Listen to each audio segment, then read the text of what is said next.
Bonjour, écoutez, on est en train de se dire que c'est vendredi et Sophie Schaeffer qui nous a accompagnés toute la semaine est déjà heureuse de savoir que c'est le week-end. T'es heureuse là, Sophie? Youpi, c'est le week-end, c'est vendredi. Regarde, c'est voilà. C'est Frenchy. Ouais, c'est Frenchy, c'est le soleil, c'est l'arc-en-ciel et tout. Dans la semaine, il y avait la petite française, du côté Frenchy. Voilà, madame. Donc, tu es de quelle nationalité? Française. Et aujourd'hui, avec toi, c'est la journée du sommeil. On va ouvrir une vraie parenthèse. On en a parlé dans la semaine, mardi dernier, avec Rouy Laennec et avec le professeur Marc Ray, notamment, de cette journée du sommeil. Et tu vas nous donner quelques conseils lecture autour du sommeil, l'antifatigue. Exactement. Je vais vous parler d'un super bouquin antifatigue qui va vous permettre de retrouver vitalité et santé grâce à un petit programme, puisque nous sommes de plus en plus nombreux à mal dormir. Hein. Les ados qui se couchent tard, les adultes stressés, anxieux, et puis d'une manière plus générale, tous ceux qui sont rivés les yeux sur leurs écrans le soir.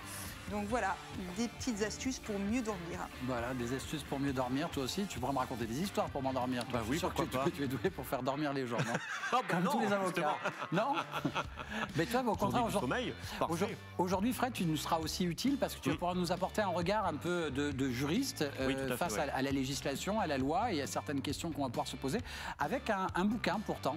Et pourtant, voilà, Virginie Perret est avec nous. Elle vient d'éditer un livre aux éditions Les Presses du Midi. Bonjour Virginie. Bonjour Philippe. Alors, La Barque Noire, là, c'est pas un livre, c'est pas un roman, c'est vraiment un témoignage et pourtant, ça se lit comme un roman à la seule différence que quand on est dedans, on sait que tous les mots que tu y mets dedans, c'est de la réalité, c'est vraiment un moment vécu que tu as à l'intérieur. Une histoire qui est surprenante, puisque finalement, c'est quelque chose qui est souvent un secret qui n'est pas dit.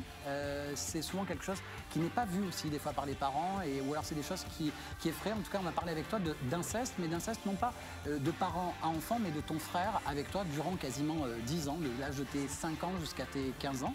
Et j'ai trouvé, je ne sais pas si c'est le mot, mais en tout cas, ton livre, je l'ai trouvé beau, non pas ce que tu décris, mais en tout cas beau par la finesse de la manière de le raconter. Je trouve qu'il y a énormément de pudeur, même si les choses sont crues quand tu les présentes, mais elles sont crues par la réalité. Mais derrière, ça permet de comprendre aussi le comportement, les attitudes de certains adultes aussi, de certaines femmes, etc. Et savoir que finalement, un personnage fort, puisque des fois on peut être une femme forte, il faut savoir des fois aussi être à l'écoute des gens et de voir derrière le masque. Et quelque part, ce qui est beau, c'est que là-dedans, tu donnes des tas d'indices pour comprendre chaque personne qui nous entoure. Donc déjà, un grand bravo pour ça. Merci. Ce livre, La Barque Noire, témoignage, tu racontes finalement 10 ans qui ne sont pas forcément, j'allais dire, c'est pas 10 ans de calvaire. C'est pas exactement ça. Les premières années, tu penses que tout ça, c'est normal. Tout à fait. En fait, quand on vit dans une famille dite normale... Et aimante aussi. Et aimante, avec beaucoup d'amour, vraiment entourée de cette empathie, ces rêves aussi qu'on réalise tous ensemble en famille. Et puis finalement, on croit que tout se passe dans le meilleur du monde. Et puis au fur et à mesure qu'on grandit, on se rend compte que les choses qu'on vit... il y a quelque chose qui cloche. Et puis au fur et à mesure, on s'enferme dans cette culpabilité, cette honte, et qui après devient insupportable et qui nous met dans un mutisme qui est absolument insupportable. Ce qui est joli dans ce que tu viens de raconter, c'est une phrase très courte, mais dans ce livre, on voit l'évolution on pense que c'est normal, la culpabilité qui naît, et puis après la peur, l'angoisse de certaines choses, et puis finalement aussi la revanche qu'on veut vis-à-vis de certains hommes. La dépression peut se comprendre parce que le départ de tout ça, c'est aussi une dépression qui arrive, ou à un moment donné, par rapport à des choses qui t'arrivent dans ta vie, mais les choses qui arrivent dans ta vie, c'est une sorte de trop-plein, comme des choses où encore il faut gérer de la difficulté, encore il faut gérer du problème, ton cerveau pète les plombs, tu tombes en dépression à ce moment-là, et là, tu vas commencer à faire ressurgir tout ça. Tout à fait, oui. En fait, c'est suite à un divorce assez houleux. Je pense que c'est le fait d'être dans cette tempête qui n'est jamais agréable, évidemment, avec un enfant au milieu, qu'on n'a pas envie d'infliger toutes ces douleurs et ces peines. Et en fait, suite à une thérapie qui commence, d'un coup, il y a des mots qui surgissent, et puis d'un coup, on se rend compte que, en fait, c'est pas du tout la dépression dite par rapport au divorce, c'est qu'il y a quelque chose de profond qu'on n'a pas réglé. Et dès le départ, dès la première séance, c'est qu'est-ce qui s'est passé à 5 ans? Là, à ce moment-là, quand tu te poses cette question, tu as un fils qui est assez jeune, il a 3 ans, je crois. Oui. il a 3 ans, et finalement de cette colère que tu as emmagasinée pendant des années, c'est là où d'un seul coup il y a aussi cette volonté de ne pas donner, de ne pas avoir de la colère à léguer à ton fils finalement, et c'est la volonté aussi de peut-être d'être plus douce, plus apaisée, qui t'amène aussi à cette thérapie, etc. Et tout ça ressort aussi avec la volonté d'aider ton fils à ne pas lui faire porter quelque chose aussi. Tout à fait. Pendant on va dire ces 10 années de thérapie où je suis passée par plusieurs méthodes de thérapie, d'où la kinésiologie, d'où je parle dans mon livre, c'est vrai qu'au fur et à mesure, on ressent cette culpabilité profonde, évidemment, en soi, mais surtout de se dire il ne faut pas transmettre ça à ses enfants et c'est important de tout donner, toute cette force et tout cet amour pour justement couper ce schéma et de donner qu'il ne porte pas ses bagages, lui aussi, et de casser ce schéma familial, puisque c'est une vraie histoire familiale, notamment dans mon livre. Histoire familiale, et où toi aussi peut-être tu te poses des questions sur ce qu'a pu vivre aussi ton frère aussi à titre personnel, finalement aussi des choses qui se sont passées peut-être par répercussion dans la famille aussi, avec une cousine, etc. C'est-à-dire que d'un seul coup il y a des questions aussi que tu te poses qui vont au-delà de ton simple cas et le simple lien avec ton frère. C'est-à-dire qu'il y a peut-être des compréhensions de répercussions de choses et les silences des fois ils sont peut-être... En tout cas le livre tu le commences avec un courrier que tu écris, en tout cas la loi a changé en 2018. Et tu commences à vouloir d'un seul coup, on est passé, je t'ai laissé expliquer parce qu'en 2018, la loi a changé, Frédéric. Oui, c'est la réforme de la prescription pénale qui a changé. En fait, la prescription, c'est le délai maximum à compter duquel on ne peut plus déposer plainte, c'est-à-dire qu'il y a prescription de l'action publique. Ce délai a changé en 2018 parce qu'en fait, il faut savoir qu'en cas de viol sur mineur, le délai était de 20 ans, sauf qu'en 2018, la loi a changé. Tous les délais de prescription criminelle sont passés à 20 ans. Du coup, on a monté le délai de prescription criminelle pour les viols sur mineurs à 30 ans. C'est-à-dire qu'avant, une fois qu'on était majeur, c'est-à-dire un mineur, une fois qu'il devenait majeur, il avait 20 ans pour pouvoir porter plainte. Tout à fait. Mais sauf que l'ensemble de la prescription pénale s'est monté à 20 ans en 2018. Du coup, il fallait faire un distinguo entre les mineurs et les majeurs qui avaient, eux, désormais 20 ans aussi pour déposer plainte. On est donc passé à 30 ans pour les mineurs. Toi, par contre, à ce moment-là, justement, sur cette parenthèse-là, c'est-à-dire que tu te retrouves dans ce cas-là, à un moment donné, tu t'aperçois qu'on passe de 20 à 30 ans et tu dis, ça y est, puisque dans une période un peu transitoire entre ces 20 et 30 ans, et là, tu te dis, ça y est, je vais pouvoir porter plainte. Alors, et pourtant... j'ai porté plainte une fois, donc dans les délais des 20 ans, enfin, non, puisque c'est la prescription, donc j'ai été déboutée une première fois. Et c'est enfin, quand il y a eu la loi Chapa qui est passée, j'ai eu un espoir qui a rené, et j'ai reporté plainte encore, et là, on m'a encore déboutée en me disant surtout que les faits étaient déjà prescrits la première fois. Et c'est ça la thématique, c'est-à-dire que c'est ça qui est délicat, c'est-à-dire que... Et oui, il y a un principe en droit pénal qui est la non-rétroactivité des lois pénales plus sévères, c'est-à-dire qu'un fait qui est déjà prescrit, même s'il y a une loi qui revient derrière, qui éventuellement s'était puni de 5 ans d'emprisonnement, c'est puni de 10 ans, on va rester sur les 5 années qui étaient prévues initialement, et un fait qui est déjà prescrit, même si la prescription vient à être allongée après, on ne peut pas faire revivre finalement la possibilité de déposer une plainte. C'est ce principe du droit qui est constitutionnellement garanti, c'est la non-rétroactivité des lois pénales plus sévères. Par contre, dans ce cas-là, en 2018, les personnes qui n'avaient pas encore atteint les 20 ans, exactement, on bénéficie des 30 ans. Malheureusement, dans le cas de Virginie, comme elle avait dépassé les fameux 20 ans, elle ne pouvait plus déposer plainte. Ça, c'est un choc. Et oui, et là, je suis enceinte de 7 mois de ma fille. Et là, c'est la colère qui remonte avec toutes les années de thérapie que j'avais eues, cette colère qui ressort et qui ne serait jamais partie finalement. Et là, c'est le cri du cœur et j'écris toutes les nuits. Et je ne veux surtout pas transmettre ça à ma fille qui va naître. Je ne veux pas donner toutes ces colères. Et je décide d'écrire d'un trait ce livre pour avoir... Comme je ne suis pas entendue par la justice, les écrits vont rester. Alors moi, ce que je trouve fou, c'est que... À l'intérieur, j'emploie le mot pudeur. Pourtant, il y a du trash, mais c'est la réalité que tu décris. Mais je trouve que cette réalité, tu la décris avec beaucoup de pudeur, parce que comment décrire, j'allais dire, un acte sexuel dans lequel on a été contrainte, dans lequel on est rentré, comment le décrire, je veux dire, sans nommer les choses. Mais pourtant, même en nommant les choses, je trouve que tu le fais avec beaucoup de pudeur. Il n'y a pas de mots grossiers, il n'y a rien. Tu emploies une sorte d'élégance pour ne pas dire les choses de manière trop crue. C'est la réalité qui est crue, pas tes mots. Oui. C'est important aussi de quand même mettre des mots, parce que évidemment c'est ça la réalité du viol, et que si on ne prend pas conscience, quand je pense que d'un coup quand il y a l'impact des mots, les gens prennent conscience, parce qu'en fait souvent on associe ça surtout aux jeux d'enfants, les jeux docteurs, et en fait quand on met des mots vraiment, et qu'on vit ça, et on n'a même pas 8 ans, 9 ans, 10 ans, il y a quelque chose qui est vraiment pas normal. Ce que tu décris là, il y a une scène dans le livre, à un moment donné, ton frère, je vais dire, crée une sorte de scène avec un camarade, avec quelqu'un, voilà. Explique-nous ce passage-là, parce que c'est justement là, ce mot jeu d'enfant, voilà, c'est là-dedans aussi où on va excuser ces choses-là.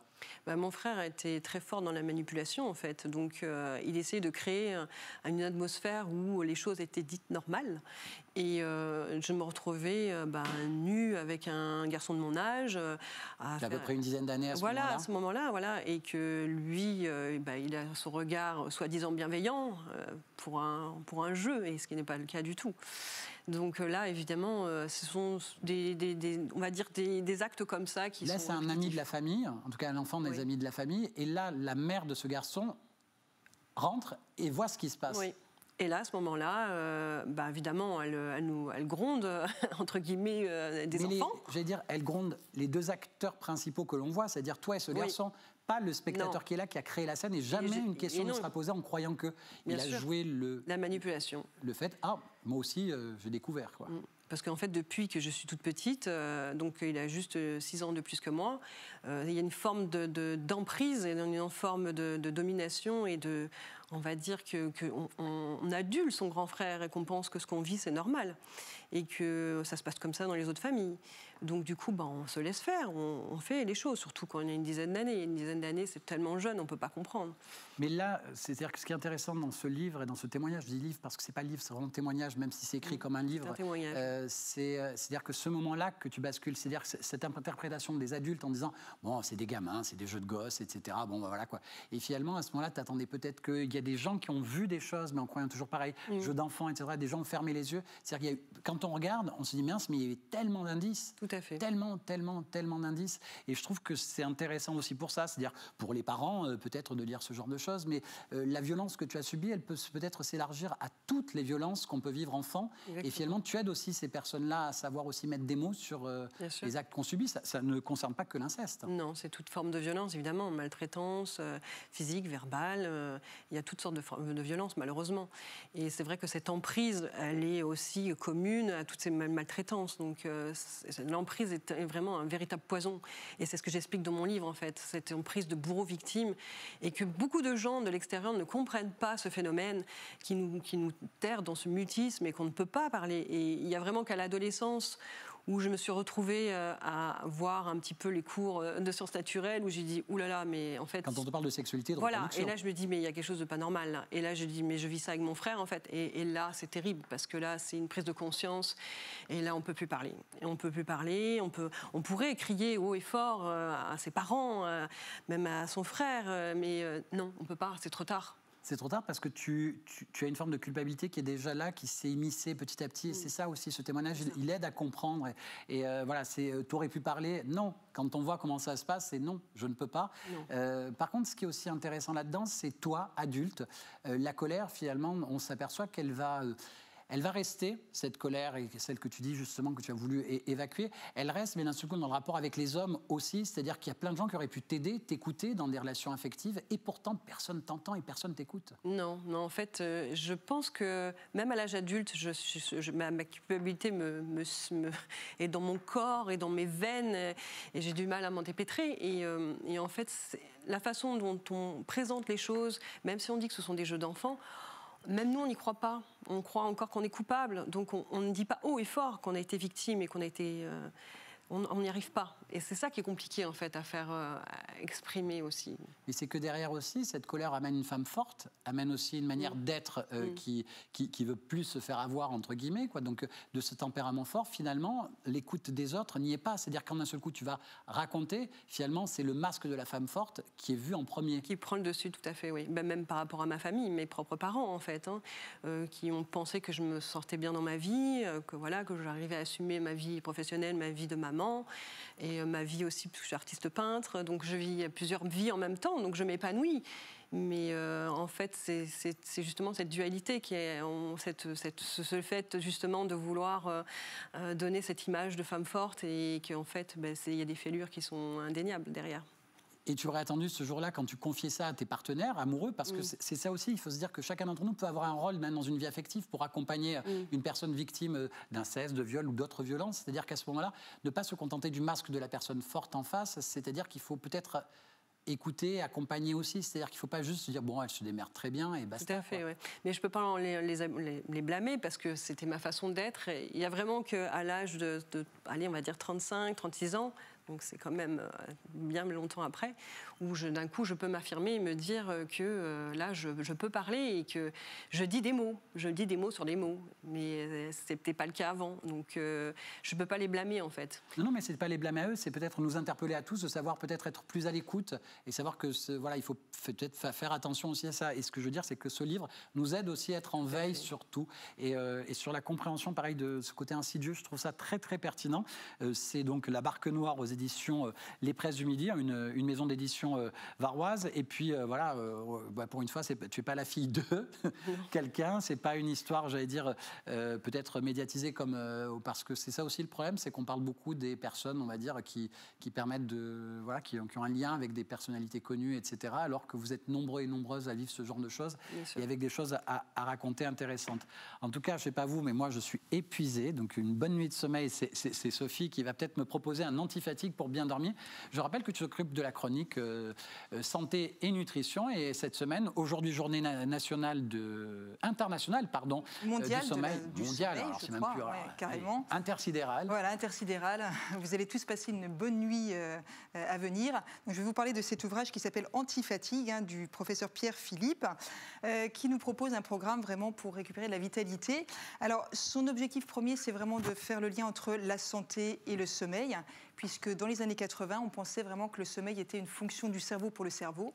Et maintenant, on sait que finalement, le sommeil impacte tout le fonctionnement de nos organes. Et c'est ce qui va aboutir au concept d'hygiène du sommeil. Alors, vous connaissez tous le 5 fruits et légumes par jour. Oui. Vous connaissez les 30 minutes de marche les 10 000 pas par jour. Eh bien, voici le 7 x 7 égale 49, à savoir 7 nuits de 7 heures par semaine. Voilà. Donc, son leitmotiv, professeur Philippe, c'est vraiment que le sommeil se prépare dès le réveil. Et que ce sommeil, c'est la pierre angulaire de notre santé. On en parlait mercredi. Mardi, fais-moi confiance. Voilà. Et au-delà de la fatigue, quand vous ne dormez pas bien, vous majorez votre risque cardiovasculaire, les risques de surpoids, de diabète. Et puis également, vous majorez votre risque immunitaire, ce qui est plutôt fâcheux en ce moment, où on cherche plutôt à avoir une forte immunité. Et puis sachez aussi, quand vous dormez mal, votre ADN se répare mal. Donc voilà autant de bonnes raisons de vraiment prendre en main votre sommeil. Donc ça, c'est les conseils justement sur cet ouvrage. Je rappelle qu'il est aux éditions Albin Michel, donc Anti-fatigue par le professeur Pierre Philippe. Voilà. Alors, en pratique, déjà priorité à la régularité. C'est vrai que cette régularité, on l'a totalement perdue avec les contingences de nos vies. On se lève tôt le matin parce qu'on travaille et on se couche tard le soir parce que voilà, on est sur les écrans, le fameux Netflix dont on parlait aussi. Donc en fait, on comprime son sommeil et le week-end, on l'étend, on se lève plus tard. Et en fait, c'est cette perte de régularité qui perturbe clairement notre hygiène du sommeil. Donc son premier conseil, c'est de faire un ancrage chronobiologique, c'est-à-dire de se lever tous les jours à peu près à la même heure, même le week-end. Donc voilà la première chose à faire pour récupérer la régularité. Tu me regardes, toi, tu fais grasse matinée, donc toi, le fini week-end. la grasse matinée. Le vendredi soir, je fais la fête, donc il faut bien que je me repose à un moment ou à un autre quand même. Si personne ne te croit, Frédéric, tu as eu ta bouille. Donc le but, en fait, c'est d'avoir une pression de sommeil, donc avoir un éveil, d'être actif pour justement être fatigué le soir. Ensuite, alors d'autres petites choses, l'activité physique, on ne le dira jamais assez, mais bouger. Alors plutôt le matin, parce qu'on sait qu'une activité physique le soir va augmenter la température corporelle et du coup empêcher l'endormissement. Donc plutôt le matin si on peut, ou ça peut être aussi 15 minutes de stretching, ou alors aller au travail à vélo ou à pied si on peut. Sinon, pendant la pause déjeuner, enfin voilà, tous les moyens sont bons pour augmenter son activité physique. Et puis l'alimentation, dont on a déjà parlé aussi, où il nous recommande une alimentation de type méditerranéenne, c'est-à-dire des fruits, des légumes, de l'huile d'olive, de la volaille, du poisson, voilà, un modèle crétois. Et puis de la régularité. Commencer à la journée par un petit déjeuner protéiné, c'est une manière aussi de se préparer à un bon sommeil. Ça, c'est un des ouvrages que tu conseilles, puis tu en as 2 autres sous le coude. Voilà, j'en ai 2 autres sous le coude. Alors juste pour terminer, terminer, vous avez en fait un agenda voilà, que vous pouvez remplir pour vous aider justement au changement. Il existe même des applications qui permettent voilà, de vous aider dans le changement. Et au bout de 4 semaines, vous devez retrouver un sommeil de qualité. Voilà. Parfait. Et puis sinon, on a 2 autres ouvrages. Ouvrages. On parlait d'hygiène. Le dico de la santé. Le dico de la santé pour les enfants. Donc vous avez aussi quelques pages sur le sommeil et sur les écrans. Donc expliqué d'une manière très simple pour les enfants. Donc vraiment un ouvrage très sympa. Aux éditions IG. Voilà. Et puis un dernier, on a parlé de sans gluten, de cuisine sympa cette semaine. Eh bien, mercredi, voilà. Donc là, c'est un ouvrage sur comment être végétarien mais sans carence, puisque le risque, c'est quand même de perturber son métabolisme et aussi de prendre du poids. Donc et aux éditions très bien aux éditions Albin Michel. Voilà, donc un ouvrage très bien documenté avec plein de recettes sympas que je recommande. Et on revient aux éditions Les Presses du Midi avec une auteure, mais j'allais dire une témoin finalement, puisque c'est un témoignage, Virginie Perret, la barque noire. Vous avez peut-être une question à poser à Virginie ou pas, spontanément sur Non, c'est vrai que j'entendais tout à l'heure parler du sentiment de culpabilité qui est vraiment propre à toutes les victimes, et c'est ça qui est d'autant plus difficile pour témoigner, c'est dépasser ce sentiment de culpabilité qui est, je le dis à nouveau, vraiment propre à chaque cas, à toutes les victimes, le dépasser pour enfin avoir finalement ce courage d'aller déposer plainte qui est pas évident finalement. Déjà, la libération de la parole, ce qu'on vit en ce moment, là, depuis, on va dire 2 mois, grâce un peu au livre de Camille Kouchner, qui a fait cette libération de la parole et qui est quand même très bien, on va dire, en soi, même si c'est quelqu'un de connu. Mais le fait qu'il y ait eu ce mouvement de MeToo inceste aussi, qui a dépassé, on va dire, les frontières. Et le fait de libérer la parole, c'est bien parce que les gens parlent, mais moi, je reçois énormément de témoignages suite à la sortie de mon livre, des gens connus, des gens inconnus, mais qui ne sont pas prêts à franchir le pas, évidemment, de porter plainte, mais déjà qui est déjà un premier pas de pouvoir parler, de pouvoir dire que eux aussi, ils ont été victimes et qu'ils puissent dire qu'ils ne sont pas coupables. Le problème de ça aussi, c'est pareil, j'ai un ami proche qui m'a raconté il n'y a pas très longtemps ce genre de choses dont il a été victime, et finalement ses parents sont âgés, et finalement comme ça, à qui j'en dis, est-ce que je le dis, je le dis pas, et finalement il y a cette peur aussi de faire mal à ses proches et tout, c'est-à-dire que la culpabilité, elle est des fois pas seulement dans l'acte, elle est des fois aussi dans les révélations à ses proches, tout simplement aussi. On a peur de faire mal aux autres, donc c'est-à-dire qu'on vous fait porter une culpabilité qui peut être dans plein de domaines, pas simplement sur la culpabilité de l'acte. Exactement, bien sûr, c'est de détruire une famille, évidemment, ce qui est le cas dans la mienne. C'est une explosion familiale, évidemment, donc, et qui passe au-delà aussi de ma famille, du côté, on va dire, de génération en génération, puisque c'est une explosion aussi.